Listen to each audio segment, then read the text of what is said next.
स्वागत है आपका वैसे इन्फॉर्मर की एक और वीडियो में। तो इस वीडियो में बात करने वाले हैं हमारे ओबा फेमी और ब्रॉक लेसनर के बारे में। तो होता क्या है कि आज आते हैं ब्रॉक लेसनर, और ब्रॉक लेसनर ने फाइनली एक न्यू टी शर्ट पहन ली है। जो लास्ट वीक जो हमारे पॉल हेमन ने F5 करके बुलाया था, वही प्रिंटेड वो टी शर्ट पहन के आते हैं। और इसके बाद वो जैसे ही रिंग में आते हैं भाई, या जो उनके बखान गाना चालू करते हैं पॉल हेमन, वो बताते हैं कि वो भाई वो NCAA हैवीवेट चैम्पियन है, UFC चैम्पियन है, WWE हैवीवेट चैम्पियन है।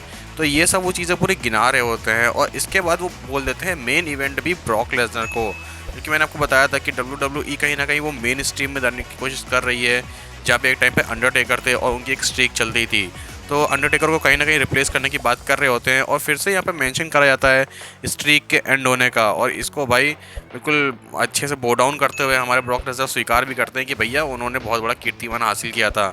और इसके बाद क्या था, इसके बाद यहाँ पर तब भी ओबा फेमी के चैंट्स लग रहे होते हैं। और इसके बाद पॉल हेमन बोलते हैं कि भाई देखो, तुम लोग दिमाग ख़राब कर रहे हो मेरे ब्रॉक लेसनर का। और अगर तुम लोग सोच रहे हो ना कि पिछले हफ्ते कुछ हो गया था, तो याद रखो ब्रॉक लेसनर ने 20 लोगों को मारा था। और उसके बाद जब सेथ रॉलिंस ने डिस्ट्रैक्शन दिया था, उस टाइम पर आकर तुम्हारे सो कॉल्ड ओवर हाइप्ड ओबा फेमी ने आके अटैक करा था।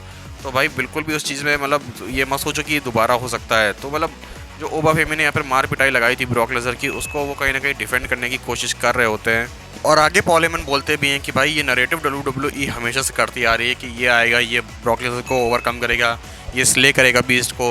लेकिन देखो तुम जितनी बार भी देख लो, वो क्या गोल्डबर्ग कर पाया था, क्या वो ब्रॉन स्ट्रोमन कर पाया था। और यकीन करो इसके बाद मुझे कहूँगा मैं मजबूरी में आज बार नाम लेना पड़ता है डीन एम्ब्रोज का भी WWE को। वो बोलते हैं देखो डीन एम्ब्रोज भी आया था, वो भी कुछ नहीं कर पाया था, बॉबी लैशली थे वो भी कुछ नहीं कर पाए थे, ना ही एज स्टाइल्स कुछ कर पाया, ना ही जॉन सीना कुछ कर पाया, और ना ही ओबा फेमी कुछ करने वाले हैं। इसके साथ भी वही होगा जो बाकी सबके साथ हुआ था, और इनके साथ भी यही होने वाला है। बस ये F5 खाएंगे और ये कॉन्कर्ड होंगे ब्रॉक लेसनर के द्वारा।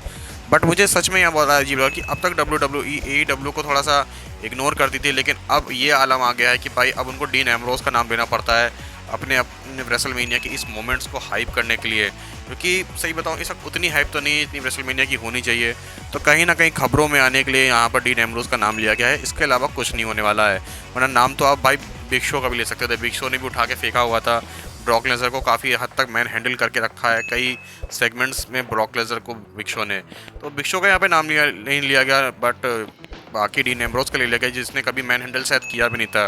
वो अलग था कि भाई वो पागलपंती वाली हरकतें करते हुए ब्रॉक लेसनर को थोड़ा सा छक्का जरूर दे देते हैं, लेकिन इसके अलावा कुछ नहीं होता था। तो भाई बस हाइप करने की WWE ने कोशिश की है, और कहीं ना कहीं थोड़ा मोमेंट तो बना ही दिया होगा इससे।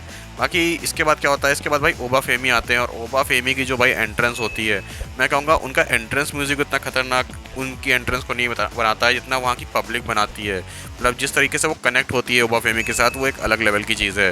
मतलब बहुत स्टार्स जब बहुत ज़्यादा कुछ अचीव कर लेते हैं तब ऐसा कुछ होता है, बट ओबा फेमी को वो चीज़ स्टार्टिंग से मिल रही है, ये देखने वाली बात है। और इसके बाद क्या होता है, इसके बाद ओबा फेमी आते हैं और ब्रॉक लेसनर अटैक तो करते हैं ओबा फेमी के ऊपर, उनको F5 के लिए उठा भी लेते हैं, बट F5 नहीं लगा पाते हैं, और उल्टा ओबा फेमी क्लोज लाइन लगा देते हैं और ब्रॉक लेसनर बाहर चले जाते हैं।